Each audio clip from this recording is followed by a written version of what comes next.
Hi, everybody. Welcome back to today's edition of VCTV with your host, Kyle Ellicott. Today, we're going to be talking about a very interesting subject from the venture capital community, and that's why do some great ideas fail to fundraise or raise a ton of venture capital, but fail to execute. And so this is one of the topics we want to talk about as investors and also as entrepreneurs as well, and kind of give that full picture story, because there are a lot of great ideas, but fundraising is a difficult and long journey as well. And it's good to figure out a little bit of those tips and tricks on how to survive it and thrive in it as well. But with that being said, I'm joined by some outstanding co-hosts from around the world as investors to share their thoughts and insights on today's topic. And before we introduce each and every one of them, along with a special guest who will be sharing what they're building in the non-fungible token space as well, I want to give a big shout out and a big thank you to the Token team and to Maria and Hasmik for making today's episode and all episodes here at VCTV possible as well. If you haven't done so already, do check us out on letoken.com to hear from today's speakers and all speakers of the VCTV family as well. And with that being said, let's go ahead and introduce today's co-host. Jason, kick us off, a little intro, a little background for everybody and your special event. Great, happy to be here. Thank you again for inviting me back. My name is Jason Jacobson, managing partner with Propellant Ventures.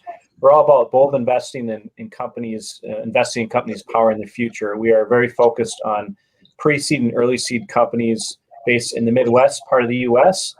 and industries we like are health tech, fintech, ed tech, supply chain, and future work. Personally, I've been involved in the entrepreneurial and investment ecosystem for 20 years. And been on the front line supporting and building some of the programs to support entrepreneurs throughout the Midwest. Also run the Founder Institute chapter in Chicago. It's a pre-seed technology accelerator in 220 markets around the world. So very active, hands-on in the ecosystem.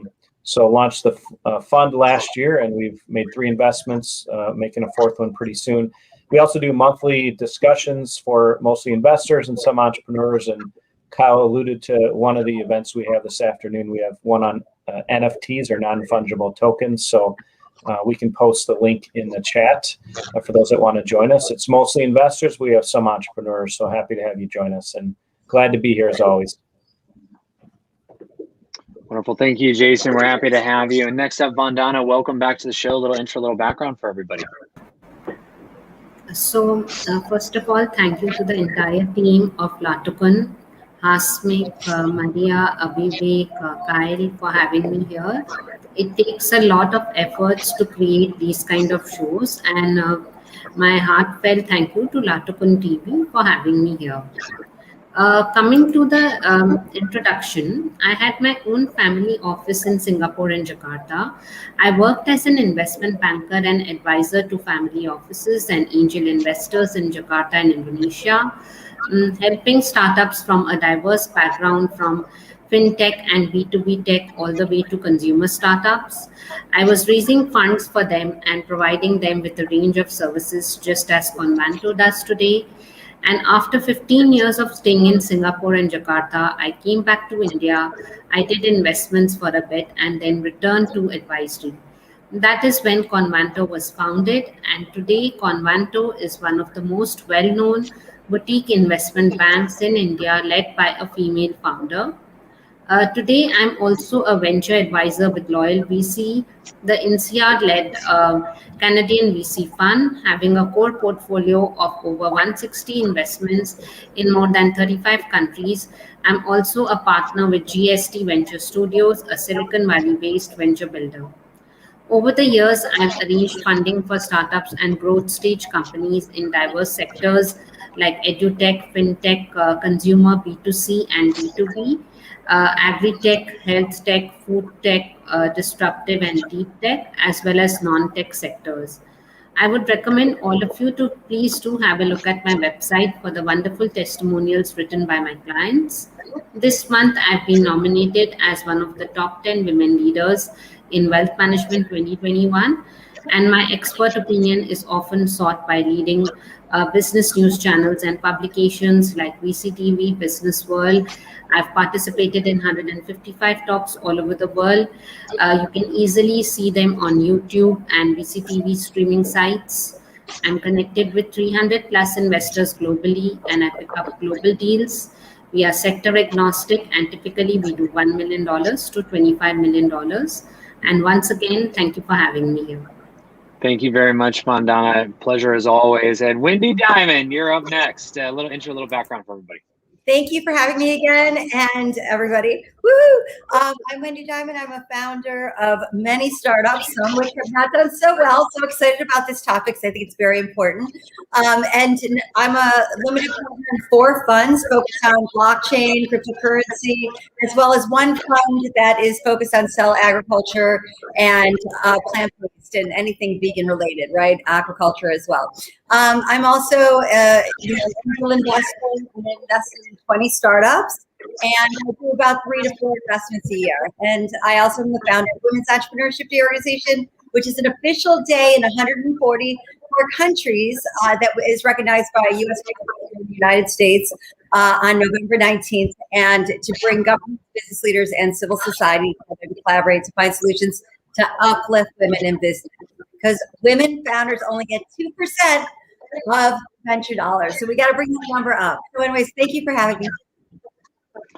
Thank you so much, Wendy, as always. And lastly, Devang, a little intro, a little background for everybody.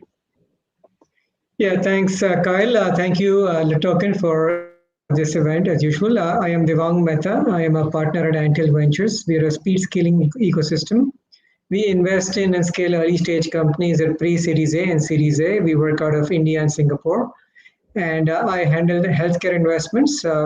We typically focused on oncology is a prime area of focus. So early detection, genomics, CRISPR, deep tech, AI, ML models to study and preempt diseases is a sweet spot. But we look at many other areas, most notably gut microbiome and things like that. I work out of here in Mumbai, and I'm glad to be back. And we're glad to have you as well. Thank you, everybody, so much for joining today. And as I mentioned, we do have a very exciting entrepreneur who wants to share a little bit more of what he's building and along with his team in the NFT space. So we're going to have NFT Swaps pitch for us and share what they're building in the space and non-fungible tokens. They'll have 5 minutes to present. Each of us will listen, and then we'll comment afterwards with any questions or feedback as well. And then we'll jump right into our conversation about, again, fundraising and why those great ideas, some may not reach those fundraising milestones that they set out for themselves. And with that being said, NFT Swaps, I'm going to turn it over to you. You have 5 minutes on the clock. The time is yours. Your presentation is shared. All right. So thank you, everyone, for having me. Thank you, Latoken team, for having me. I am Ogushola Gideon, a co-founder from NFTswaps.io. And I am this is going to be the second pitch I'm going to be doing. My first pitch was with the Blockchain Gaming Alliance. So a short introduction about myself. I am a co-founder at NFT Swaps. I got into the crypto space some few years ago, and I'm a graduate of electrical engineering, fluent in some programming languages, and I'm very interested in blockchain, NFTs, DeFi, and cybersecurity. So Blockchain for Africa actually is working on 2 projects in the NFT space. That is Blockchain for Africa Limited was registered by some of our directors, and we are working on 2 NFT projects. We have the NFT Swaps and the NFT Spots. Before I start with the what we do, I would quickly just go through what are NFTs. Like we all know, NFTs are non-divisible assets. They are very useful in several sectors. They are unique assets, not divisible. For example, you have houses, cars. My car is different from your car because we have different plate numbers. They are very useful assets because you could use NFTs in several sectors. From health sectors, to gaming, to entertainment and the rest. So, and it's a social contract, from the creator to its community. So, right, what is the problem NFT Swaps is trying to solve? We have this general problem of poor adoption of NFTs. Poor adoption of NFTs. You have there are two causes to the poor adoption of NFTs. You see situation whereby people aren't interested in buying NFTs, or people that have NFTs aren't interested in people that have NFTs aren't seeing someone who is interested in buying them. So the adoption problem, the adoption is caused by two problems. You could look at it from the angle of liquidity, and you can look at it from the angle of price discovery.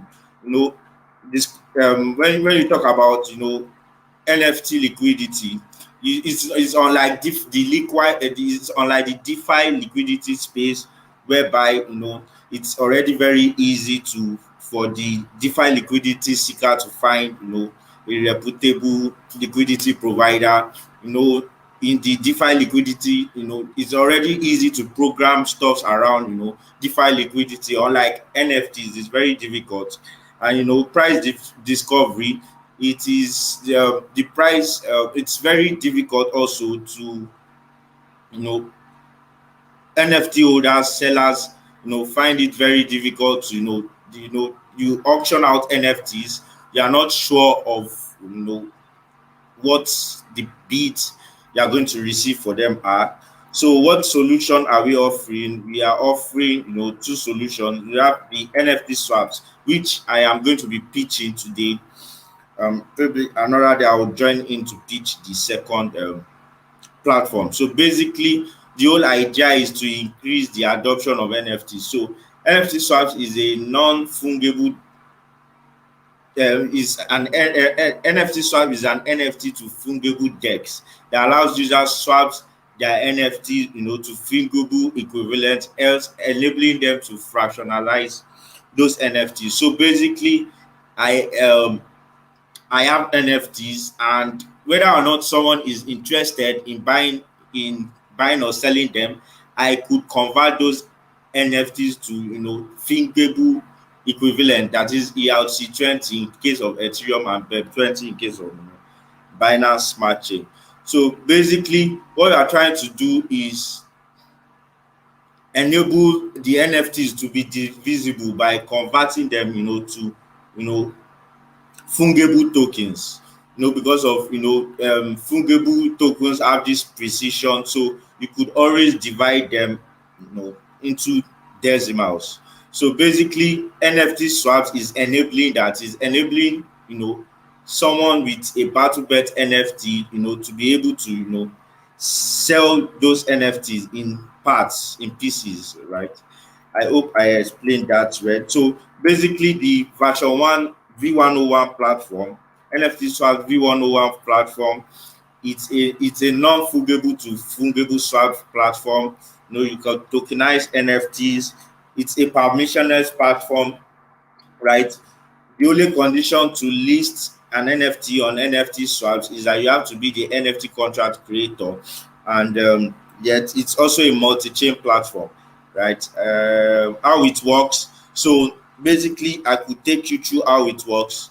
So there are two scenarios. So we have the case one where James has BattleBet NFTs, while nobody is interested in buying it from him in any auction marketplace like Bounce or Binance Marketplace. So you could just head over to NFT swaps, convert those BattleBet NFTs to BetX tokens, right? Now you could now those BetX tokens, you could now either provide liquidity, or you could sell them to BNB if you want to cash out the NFTs basically. So that's in the case of the first case. And in the second case, you want BattleBet NFTs but you have BNB, you could also convert BNB to BetX, which is the token, the fungible equivalent of BattleBet NFTs, and then you can now trade them for NFTs. But the major drawback here is that the contract randomly picks an NFT from the pool for you. And why use NFT swaps? Of course, you will get better prices, because now there's now there's now a way of getting, there's better price appraisal mechanisms, more liquidity. You could tokenize your NFTs and you could sell them faster. There's no waiting, auction time, and the rest. And the NFT market is an undervalued market. According to CoinGecko, the NFT dominance is currently at 1.1%. So there's still room for the NFT markets to grow. We have other people doing the same thing, like we have NFT20.io, NFTX.org, and unique.ly. Quickly, then the NFT Swaps native token is Swaps token. It's just 2.8 million, 200,000 already bought, and has a precision of 18. Now we also have, to market the platform, we are going to be launching the platform with the SwapSox NFTs. So we told, swaps holders to lock up their swaps, right? So there was 1,897 people, addresses, who are going to be eligible to mint SwapSox. There are 10 rare SwapSox, which we are going to be locking up in the NFT swaps asset pool liquidity, in the NFT swaps asset pool with 190 other normal stocks. So you probably have to, if you have normal stocks, you probably have to come to the platform, do a game of chance to get any of the 10 red stocks. I would love to see who gets it. And then SOXX, right? SOXX token is the token representation of SwapSox NFTs on NFT Swap. So basically, we are guaranteed that if you would bring one SOXX, you will always get one SwapSox from the pool. The contract will randomly pick one. Then the platform fees and revenue stream, we charge 1%. So now, unlike, while we are different from other competitors, unlike NFT20, NFTX, when you convert those NFTs to fungible tokens, you would have to go to the exchanges, that is the AMM, the automated market makers, to sell them. With NFT swaps, you wouldn't have to leave a UI, but you would do that. You wouldn't leave a UI, but at an extra cost, actually. So from the platform, you could trade across several AMMs who are looking to integrate, Pancake Swap and Bakery Swap. So basically, you don't need to leave the platform. Once you've converted the NFTs to the fungible tokens, you could just, on the interface, on the UI, convert straight to BNB. So 80% of those platform fees is used to buy back and bond swap. 100% actually, but 20% is held as the platform revenue. So we have NFT swaps, we have the tractions and milestones. What are the other things we'll do in the future? Claiming NFT votes. The NFT Spot is a launch pad for NFTs. It is a platform that allows you to mint, and discover NFTs, right? And also simultaneously creating liquidity. So it is built on top of NFT swap. So there are many other things we could build on top of NFT swap, because we are enabling the programmability of NFT liquidity.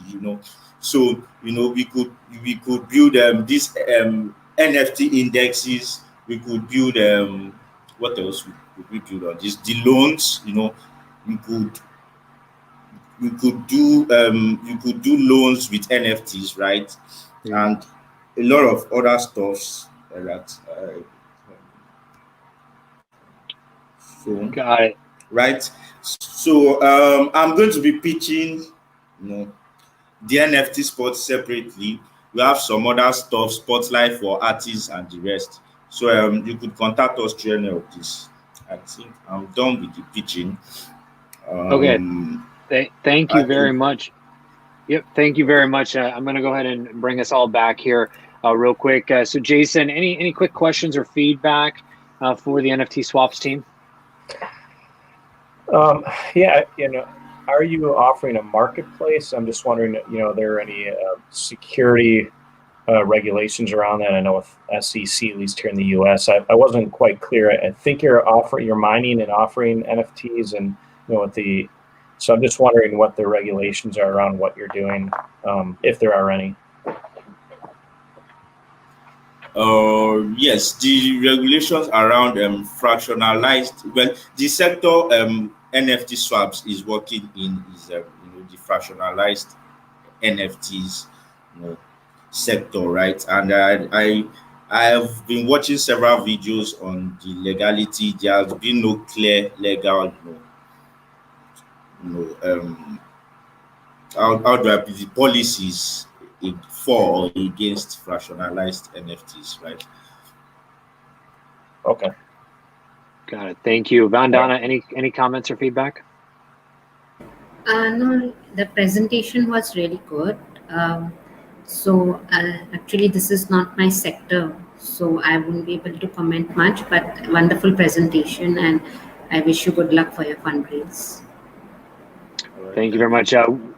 Wendy, what about yourself? I know you play a lot in the blockchain space more properly. Any comments or thoughts around this NFT swaps project? Oh, Wendy, my apologies. You are muted. That's my fault. 1 second. Okay, thank you.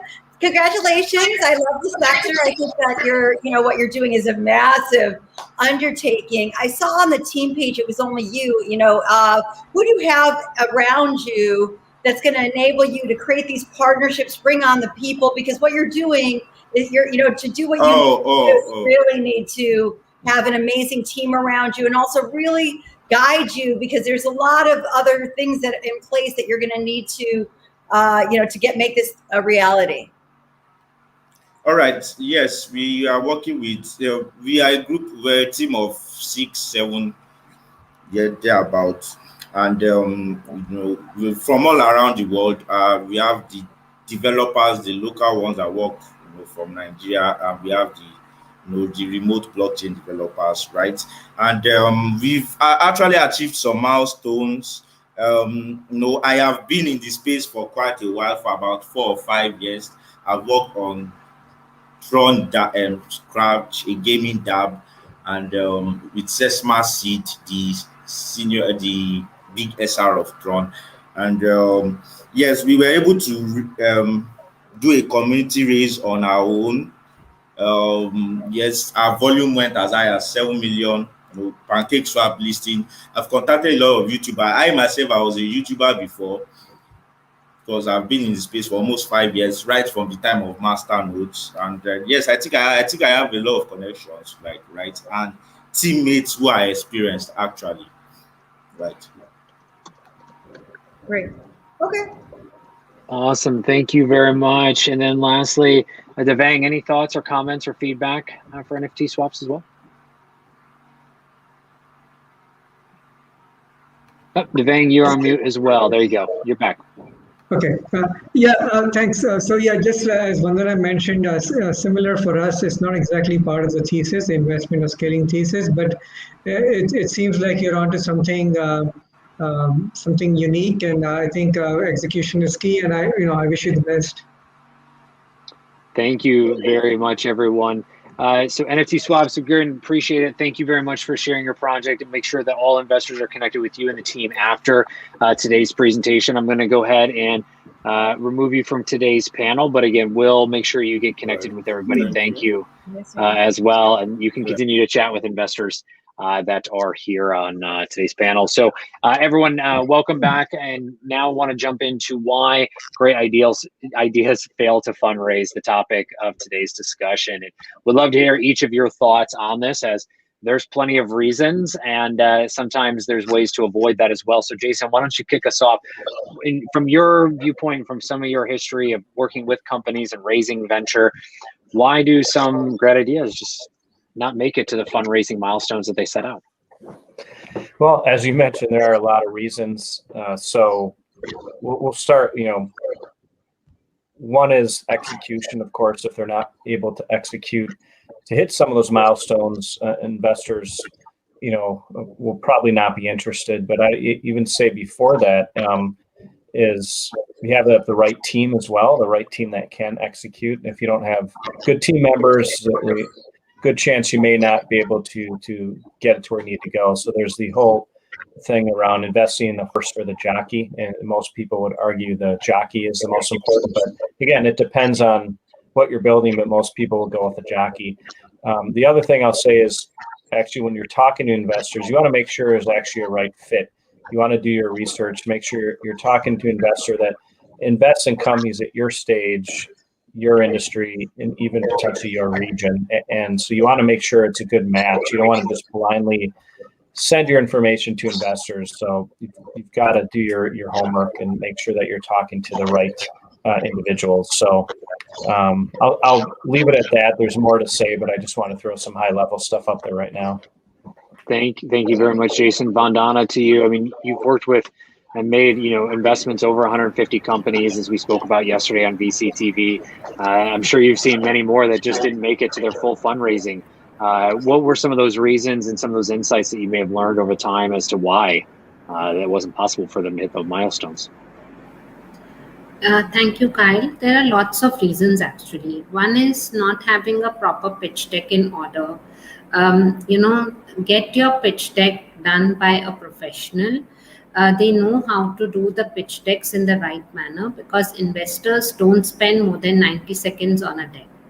Having a video pitch deck always helps, and that is trending in the market right now.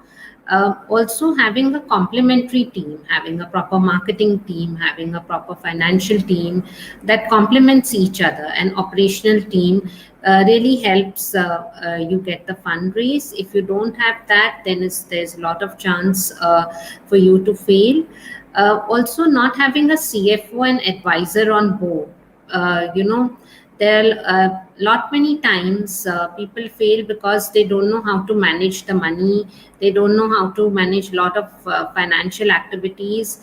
They don't know how to vet their business plans by showing it to the right kind of advisors and mentors as well. Asking for too much valuation.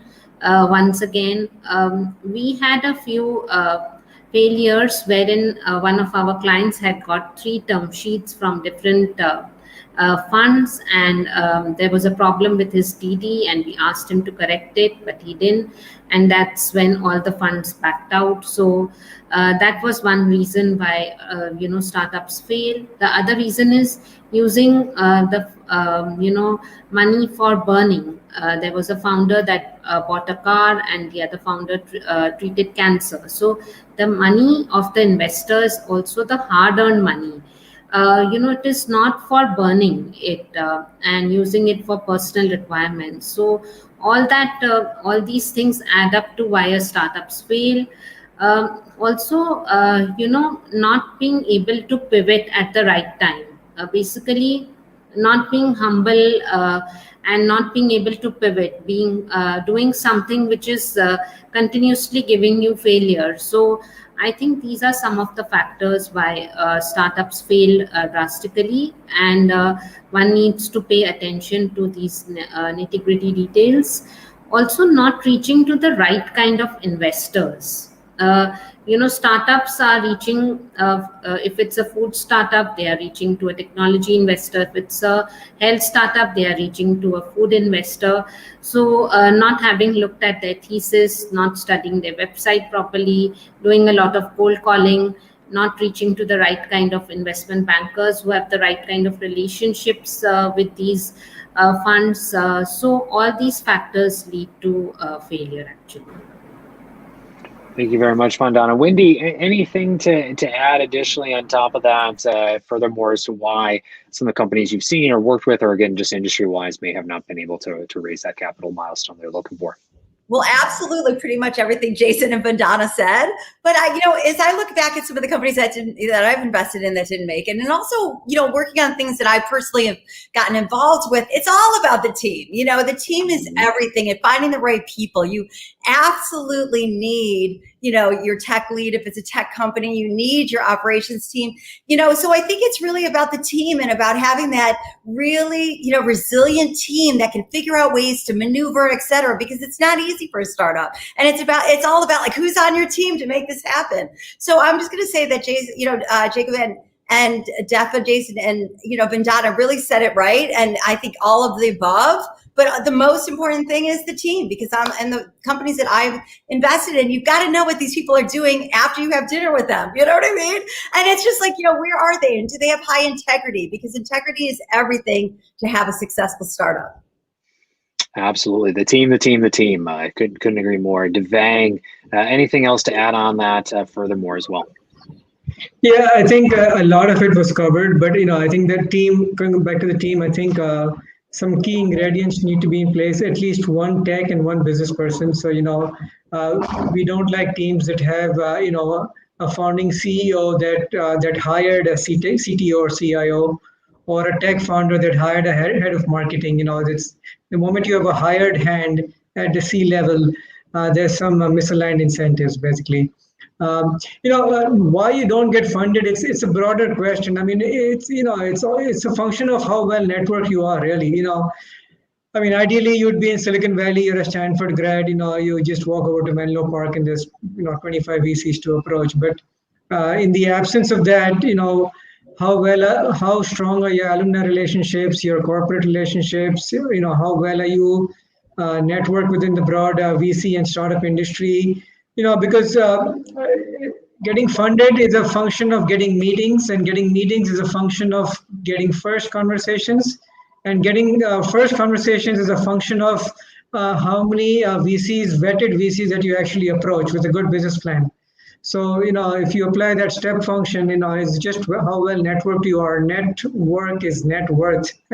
And, how strong your network is really important to getting those initial meetings that in turn lead to funding events.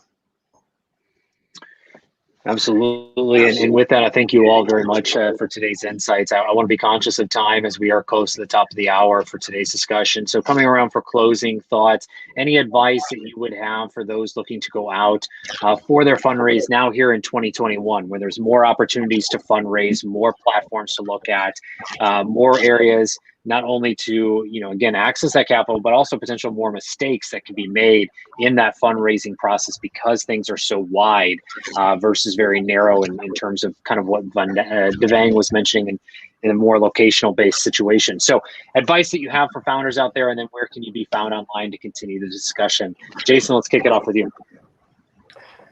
Yeah, as mentioned before, do your research, make sure you understand, who you should be talking to and if it fits with what your stage or your industry is in. Also, leverage your network. While there are all these there's platforms out there, many of the best opportunities still come from good old-fashioned networks. So find people to talk to that have access to investors. Build up your network with some super connectors to find those other investors. So take the time to nurture and build new relationships. That's a key to raising some capital. For those that want to learn more or contact me, you can find me at propellant.vc, LinkedIn, as well as email me at jason@propellant.vc. And thank you for having me here. Thank you, Jason. Vandana. Basically, it is very important to get your business plan vetted by a mentor before you reach out to the investors. Also, reaching to the right kind of investment bankers who have right relationships with the funds, getting your pitch deck done by professionals, and having a positive approach. So my message here is please do read the book, The Power of the Subconscious Mind. Stay positive always, because a positive mind keeps the mind in center and leads you to the right direction. And I could be reached out on my LinkedIn handle and also on my website, www.convanto.com, and happy to assist you if you have any queries. Thank you for having me here. Wonderful. Thank you. Devang. Sure. I think, sorry, what was the question again? Closing thoughts and advice for founders, and where can you be found online? It's okay. Right. I can be found on LinkedIn, Devang Mehta, Anthill Ventures. So I'm very active on LinkedIn, and I'm easily reachable there. In terms of closing thoughts, I think, I think just to reiterate more of what I said and what people have said, I think it depends on what phase you are in your, startup growth evolution. I think it really helps if you manage to get into a premier accelerator like Y Combinator. I think your chances of getting funded grow exponentially if you make it to a premier accelerator like that. Aside from that, leverage everyone alums, neighbor, uncle, aunt, people you work with, people you play tennis with. Make sure the VCs are investing in the industry you're in. So don't spray and pray. Just don't send your business plans to 2,000 people and play the probability game. That doesn't work. It's best to have a targeted list of investors that you send your plan to, and set up genuine meetings. I think remember your business plan, as Vandana mentioned and others did also. It's really important. I think simple stylistic elements. Don't write too much. Don't have gaudy pictures. I mean, these things seem obvious, but we still see these bad plans all the time. This is your one chance. 10 slides, 12 slides. Don't make it more. Don't make it 45 slides. 12 key crisp slides, and the rest have to be in the appendix to answer questions. Not too much text, and make sure you have the key elements in place. What the funding is, how much are you raising, what the funding is going to be used for, the use of proceeds, who your competitors are. Make sure you're addressing a sizable market. Don't say you're in a 50 million market and you hope to get 80% of it to become a 40 million company. You should be in a addressable market of $1 billion plus and aspire to get a small chunk of it. So things like that, if you articulate that well, it'll greatly improve your chances. Thank you very much. And Wendy, close us out on the same question and where you can be found. So just to repeat, team. And if you don't have the team, get advisors. So kind of talk about what Devang said about the pitch deck. If you have the right advisor, they're going to teach you and tell you all of this stuff. So really, build the right team, get that business person, operations person, get that tech lead, but also most important, bring a great advisory teams together that are just high integrity, that are going to help you and guide you throughout the whole way. I'm Wendy Diamond. You can go to wendydiamond.com to find all my social media and all the companies and funds that I'm invested in. Thank you so much. Wonderful. Thank you all very much as well for sharing your thoughts and insights on today's topic. And also a big shout out again to NFT Swaps for their presentation, to each and every one of us as well. To our audience, thank you so much for tuning in. If you like what you heard, make sure you click subscribe, like, and share today's episode. And to hear from more of our speakers today and the entire speakers of the VCTD family, do check us out on thetoken.com as well. I'm your host, Kyle Ellicott. Do reach out to each and every one of us. We'd love to hear what you're working on the respective social media networks that were shouted out. Please do add context where you heard us, where you met us, and what you would like to continue the conversation about. Big thank you to the Token team, to Maria and Hasmik for making today's episode possible. Until tomorrow, everyone have a wonderful day. Take care.